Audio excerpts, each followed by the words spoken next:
오늘도 주님을 사랑하셔서 이렇게 수요 예배에 오신 여러분 진심으로 환영하고 축복합니다. 오늘은 여러분이 잘 아시는 용서에 관한 예수님의 가르침인데요. 이 시간 말씀을 통해서 하나님의 그 아름답고 영광스러운 성품을 우리가 함께 찬양하는 시간을 가졌으면 좋겠습니다.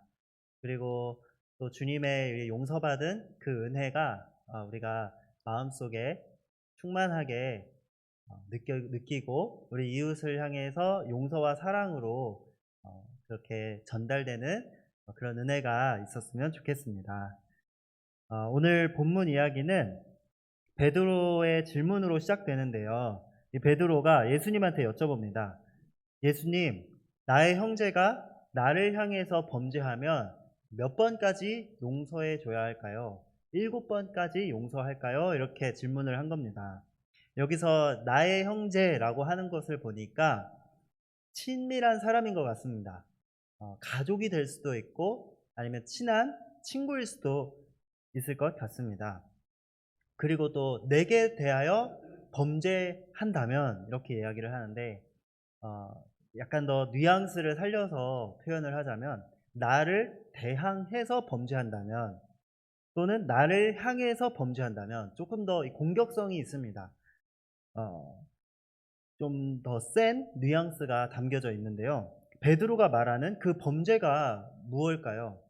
어, 정확하게 명시되어 있진 않지만 사기일 수도 있고 아니면 나에 대해서 거짓 소문을 퍼뜨리는 일일 수도 있고 또는 폭력일 수도 있고 명예훼손일 수도 있을 것 같습니다.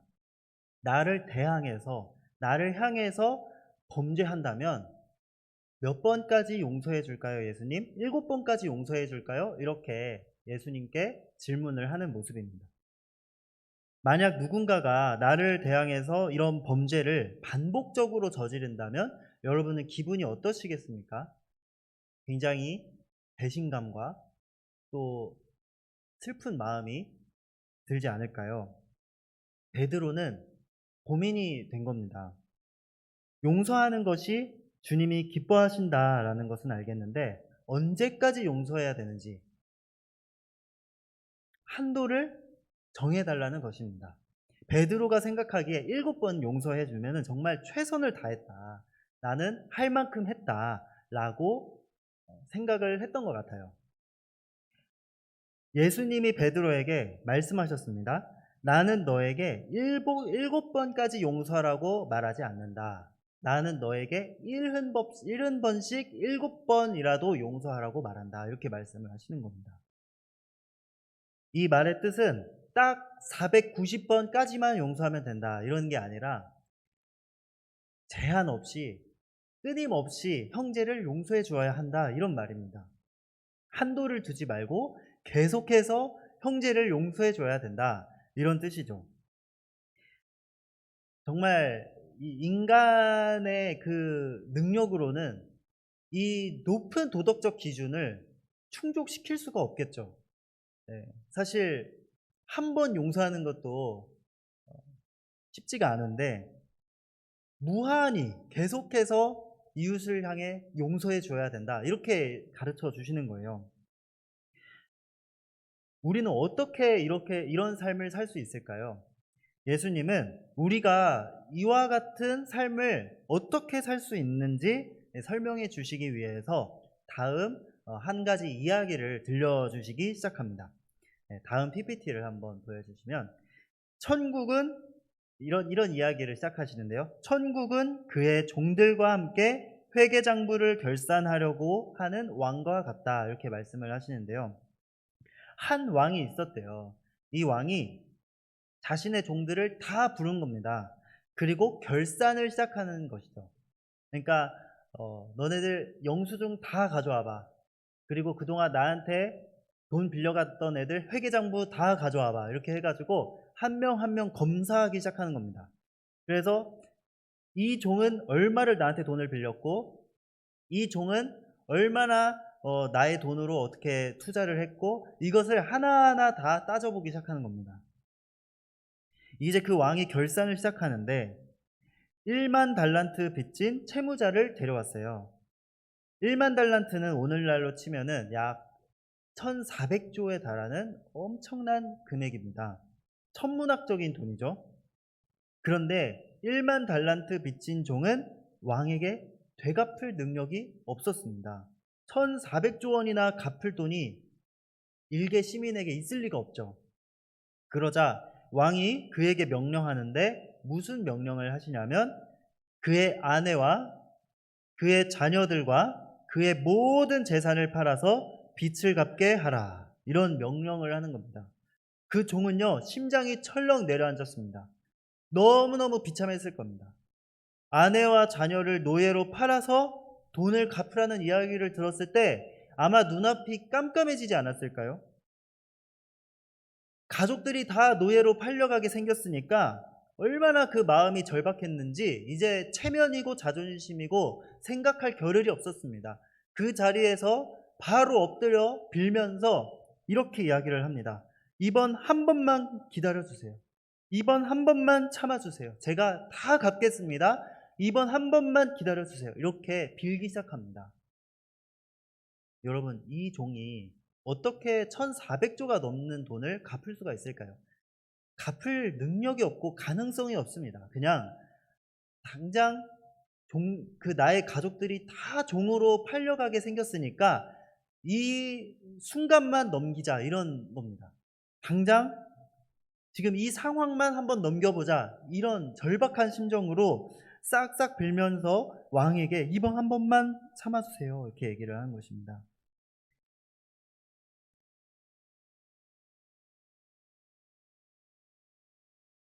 여러분, 만약에 우리 주님이 우리의 죄를 긍휼 없이 심판한다고 한다면 어떨까요?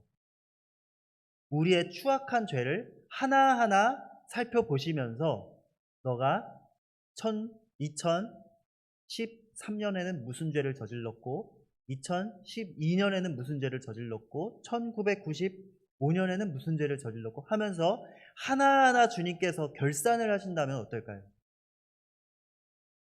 우리의 추악한 죄를 하나하나 끄집어내시면서 그것을 정의롭게 심판한다라고 하면 어떨까요? 그 불타는 진노 앞에 당당하게 서 있을 수 있는 사람이 한 사람이라도 있을까요? 단 한 사람도 왕의 진노 앞에 서 있을 수가 없을 것입니다. 우리가 바로 이 1만 달란트를 빚진 종과 같습니다.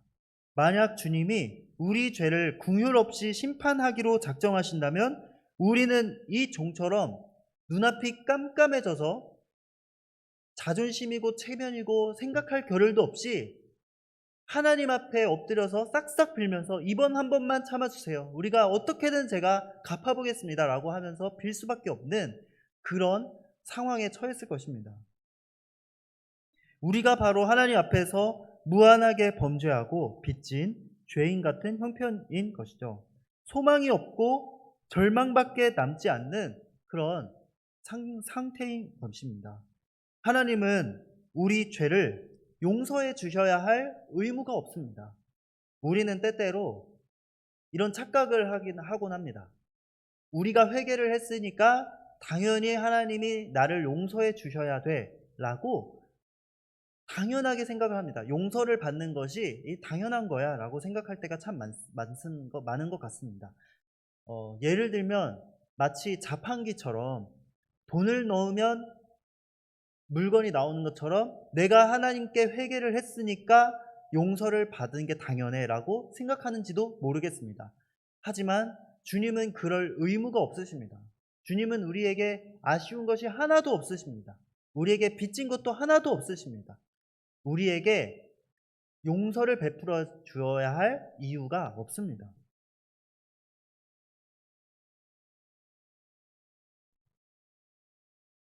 주님께서 우리에게 모든 자녀와 아내와 가족들을 팔아서 너의 모든 재산을 팔아서 그 빚을 청산해라 라고 명령하시면 우리는 아무 말도 할 수 없는 그런 소망 없는 죄인입니다.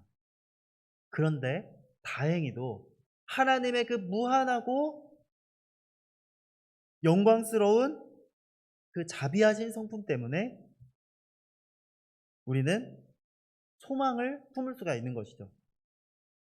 계속해서 이 이야기를 한번 살펴보도록 하겠습니다. 다음 PPT를 한번 보여주세요. 그 왕은 만달란트 빚진 종이 안타깝고 불쌍했습니다. 마태복음 18장 27절을 함께 읽겠습니다. 그 종의 주인이 불쌍히 여겨 놓아 보내며 그 빚을 탕감하여 주었더니, 여기서 불쌍히 여기다 라는 동사는 스플랑크 조마이라는 단어를 사용하고 있는데, 이것을 직역하면 창자가 끊어지듯 하다 라는 뜻입니다. 창자가 끊어지듯 하다. 고대 사회에서는, 고대 시대에는 감정과 창자를 연결지었습니다. 오늘날에는 감정과 이 마음을 연결시키지 않습니까? 감정과 심장. 그래서 이제 정말 안타까운 마음이 생길 때 마음이 찢어질 것 같아, 마음이 아파, 이렇게 이야기를 하지 않습니까? 근데 고대 시대에는 이 감정과 창자를 연결지었던 것 같습니다. 그래서 그 왕이 그 왕 앞에서 엎드려 빌고 있는 그 만달란트 빚진 자를 보면서 마음이 너무 아픈 거예요. 그래서 창자가 끊어질 듯한 것처럼 안타까운 마음이 든 겁니다. 그래서 불쌍히 여겨 놓아보내며 그 빚을 탕감하여 주었다라고 성경은 기록하고 있습니다. 이 왕은요, 불쌍하고 안타까운 마음 때문에 그 만달란트 빚진 종을 석방시켜 주셨습니다. 그리고 그 부채를 다 탕감해 주었습니다. 여러분, 이 왕은 무한히 자비롭고 무한히 관대하신 분이십니다. 누가 이 1400조나 되는 돈을 탕감해 줄 수가 있겠습니까? 1000만 원에만 빚진다고 해도 이걸 탕감해 주는 게 정말 어려울 것 같습니다. 아깝고. 근데 우리 하나님은 얼마나 관대하시고 얼마나 자비로우시고 마음이 넓은 분이신지 1400조, 물론 이것도 비유입니다. 1400조와 비유도 할 수 없이 어마어마한 우리의 죄의 값은 훨씬 더 무겁고 크겠죠. 그런데 비유하자면 그렇다는 것이죠. 우리 주님은요, 무한히도 자비로운 분이셔서 우리의 죄를 기억하지 않으시고 용서해 주기를 기뻐하시는 분이십니다. 그 이유는 아무런 우리에게 아쉬울 것 없지만 불쌍히 여겨서, 안타깝게 여겨서 우리에게 자비를 베풀어 주시는 하나님이시다라는 사실입니다. 골로새서 1장 14절 말씀을 함께 읽겠습니다. 제가 읽어드리겠습니다. 그 아들 안에서 우리가 속량 곧 죄사함을 얻었도다. 아멘. 사랑이 많으신 하나님께서는 예수님의 목숨값을 대가로 우리의 모든 범죄와 죄를 용서해 주시기로 하신 것입니다. 죄의 대가를 예수님이 대신 치르게 하심으로써 우리를 석방하셨고 우리의 모든 죄악을 용서하여 주셨습니다. 그래서 성경 말씀대로 우리는 이것을 복음이다 라고 이야기합니다. 복음, 좋은 소식. 그래서 복음은 이것입니다. 영원히 죽을 수밖에 죽었던 우리를 주님께서 그 독생자 아들을 보내주셔서 우리를 구원해 주시고 석방시켜 주시고 모든 죄값을 탕감시켜 주시고 우리를 아들 자녀 삼으셨다. 바로 이 기쁜 소식을 우리는 복음이다 라고 이야기를 하는 것이죠. 다음 PPT를 보여주세요. 이 빚을 탕감받은 사람이 얼마나 기뻤을까요? 얼마나 감사했을까요? 그리고 정말 그 은혜와 그 자비로움을 찬양하지 않았을까요? 그런데요, 성경에는 그 은혜를 찬양했다라는 말이 나오지 않습니다. 성경 말씀에는 이 종이 감사합니다 라고 이야기했다라는 말씀도 기록이 되어 있지 않습니다. 감동도 없이, 그 은혜의 기쁨도 없이, 또 그 용서받은 즐거움도 없이, 은혜를 찬양하는 마음도 없이 그냥 바로 다음 장면으로 이어집니다. 그 종이 나가서 바로 이렇게 이어집니다. 네, 굉장히 개연성이 없지 않습니까? 어떻게 1만 달란트를 탕감받은 종이 아무 감동도 없이 그냥 나가서 이럴 수가 있습니까? 네. 이 종은요, 하나님의 용서와 그 자비를 경험해 보지 못했습니다. 그리고 그 마음에 기쁨도 없고 감사도 없었습니다. 그냥 밖으로 나가서 어떤 행동을 하는지 한번 함께 살펴보겠습니다. 동료 한 명을 만났는데 그 동료는요, 이 사람에게 100데나리온을 빚진 사람이었습니다. 그러니까 당시에 1데나리온이 노동자의 하루 품삯이라고 하는데, 이것을 오늘날 시세로 한번 계산을, 물론 정확하게 이렇게 1대1로 비유할 수는 없겠지만, 그래도 대략적으로 오늘날의 시세로 한번 계산을 해보니까 약 1000만 원 정도가 나오더라고요. 이 100데나리온을 빚진 종이 그 동료를 만난 거예요. 그러니까 1000만 원도 결코 적은 금액은 아닙니다. 그런데 1만 달란트, 1400조에 비교하면 1000만 원 물론 큰 돈이죠. 그런데 1400조에 비교하면은 정말 태평양 바다에 물 한 바가지밖에 안 되는 그런 금액일 것입니다.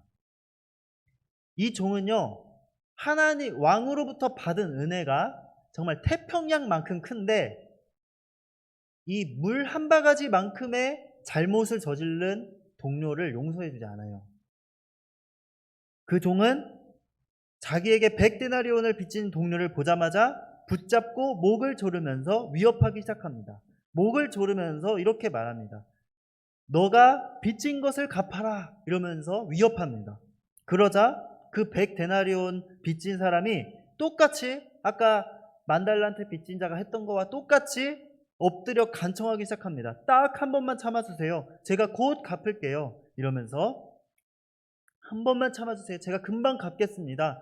이렇게 간청을 하는데, 이 종은요, 듣지 않고 허락하지 않고 끌고 가서 감옥에다 넣어버렸습니다. 그리고 100데나리온을 갚을 때까지 감옥에 가둬버린 것이죠. 이런 차가운 모습을 보였습니다.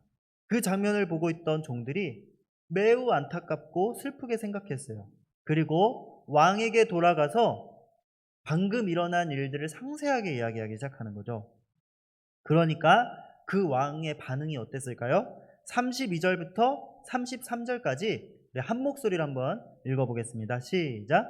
이에 주인이 그를 불러다가 말하되, 악한 종아, 내가 빌기에 내가 내 빚을 전부 탕감하여 주었거늘 내가 너를 불쌍히 여김과 같이 너도 내 동료를 불쌍히 여김이 마땅하지 아니하냐 하고, 악한 종아, 난 너가 빌기에 내 빚을 다 탕감해 주었는데 내가 너를 불쌍히 여김과 같이 너도 내 동료를 불쌍히 여김이 마땅하지 아니하냐 라고 말씀하시면서 화내시면서 그 종을 빚을 다 갚을 때까지 감옥에 넣어버렸습니다. 그런데 그냥 감옥에 넣은 것이 아니라 옥졸에게 손에 붙여주었다라고 얘기를 하는 거예요. 이 옥졸이 간수도 되지만 고문하는 고문 기술자라는 그런 번역도 있습니다.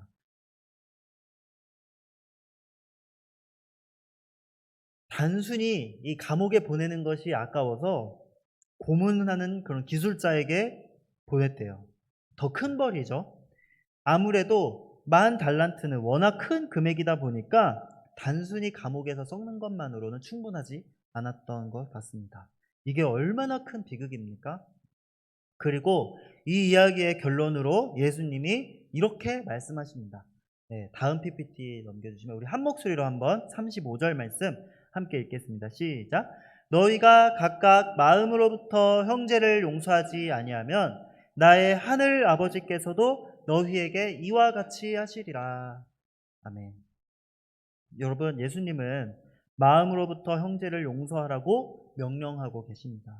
여러분, 만약에 우리가 정말 용서를 경험했다면 이 10,000달란트 빚진 자가 경험했던 것처럼 복음을 경험했다면 우리는 형제를 자연스럽게 용서하게 될 것입니다.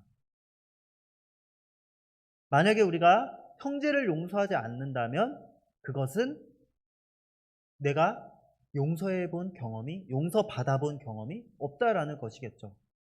논리적으로 용서를 받고 모든 빚을 탕감받고 그 복음의 은혜를 경험을 해봤는데 내가 자비로운 삶을 살지 않고 내가 용서를 베풀지 않고 은혜를 베풀지 않는다? 그것은 아마도 그 복음을 참으로 경험해보지 못한 것이겠죠. 이 만달란트 빚 탕감받은 종이 왕에게 그런 큰 은혜를 받았는데 감사합니다, 이런 하나님을 찬양합니다, 이런 반응이 없이 그냥 그대로 나가서 이 복음을 경험해보지 못하고 이 복음을 정말 감격을 경험해보지 못한 이 종은요, 용서할 수 있는 능력이 없었습니다. 마찬가지로 만약에 우리가 이 하나님의 은혜를 경험했다면 우리도 은혜롭고 자비로운 사람이 될 것입니다. 여러분, 우리는 1만 달란트 빚을 탕감받은 종입니다. 그 큰 자비를 경험한 사람은 다른 사람의 100데나리온도 기꺼이 용서할 수 있습니다. 마음으로부터 형제를 용서하는 사람, 바로 하나님 나라의 백성인 것이죠. 오늘 이 35절에 형제를 용서하지 아니하면 나의 하늘 아버지께서도 너희에게 이와 같이 하시리라. 이 말은 용서하지 않는다면 지옥 간다는 뜻일까요? 대부분의 신학자들은 용서를 받고 복음을 경험한 사람은 자연스럽게 당연하게 용서하는 삶을 살게 될 것이다 라는 표현으로 봅니다. 정말 하나님의 은혜를 오늘 경험하고 있다면 우리도 똑같이 그 은혜를 베풀어야 하는 줄 믿습니다. 네, 적용입니다. 혹시 뒤에서 내 욕을 했던 이웃이 있나요? 어쩌면 나를 지속적으로 무시하거나 함부로 대하는 사람이 떠오를지도 모르겠습니다. 분명 그런 일들은 작은 일이 아니고 용서하기 힘든 어려운 일들이 맞습니다. 어떤 분들은 훨씬 마음에 큰 아픔이 있는지도 모를 것입니다. 정말 경제적으로 직접적인 피해를 주기도 하고 배신을 하기도 하고 또 나에 대해서 거짓 소문을 퍼뜨리기도 하고 이런 억울한 마음 그리고 고통스러운 마음에 정말 남모르는 눈물을 훔치는 그런 성도님도 계실 것입니다. 이런 일들은 작은 일이 아닙니다. 분명히 우리는 마음이 아팠고 정말 상처를 받았겠죠. 그리고 복수하고 싶은 마음이 생기는 것은 자연스러운 그런 반응일 것입니다. 그러나 분노와 원망 그리고 복수심이 생길 때마다 하나님의 사랑을 한번 기억해 봤으면 좋겠습니다. 우리가 하나님께 얼마나 큰 잘못을 저지른 사람이었는지를 한번 기억해 보았으면 좋겠습니다. 그리고 그 죄를 용서해 주신 하나님의 그 자비하심과 은혜가 얼마나 큰가를 다시 한번 떠올려 보며 정말 하나님의 그 은혜를 입은 나였지, 내가 바로 정말 큰 죄인이었는데 하나님이 나를 불쌍히 여겨 주셨어 라고 한번 잠깐이라도 생각해 보면서 주님의 그 큰 은혜를 깨달으면 깨달을수록 하나님의 그 큰 사랑을 알아가면 알아갈수록 우리도 형제를 향해 이웃을 향해서 조금 더 양보하고 조금 더 용서할 수 있게 될 것입니다. 그래서 사랑이 넘치고 은혜와 자비가 넘치는 그런 삶을 살 수 있는 저와 여러분이 되시기를 주님의 이름으로 축복합니다. 네, 기도하겠습니다. 사랑의 하나님, 감사합니다. 하나님 아버지, 우리에게 이 큰 은혜를 베풀어 주시니 너무나 감사합니다. 하나님, 주님의 그 자비와 은혜를 우리가 다 갚을 수 없고 셀 수도 없습니다.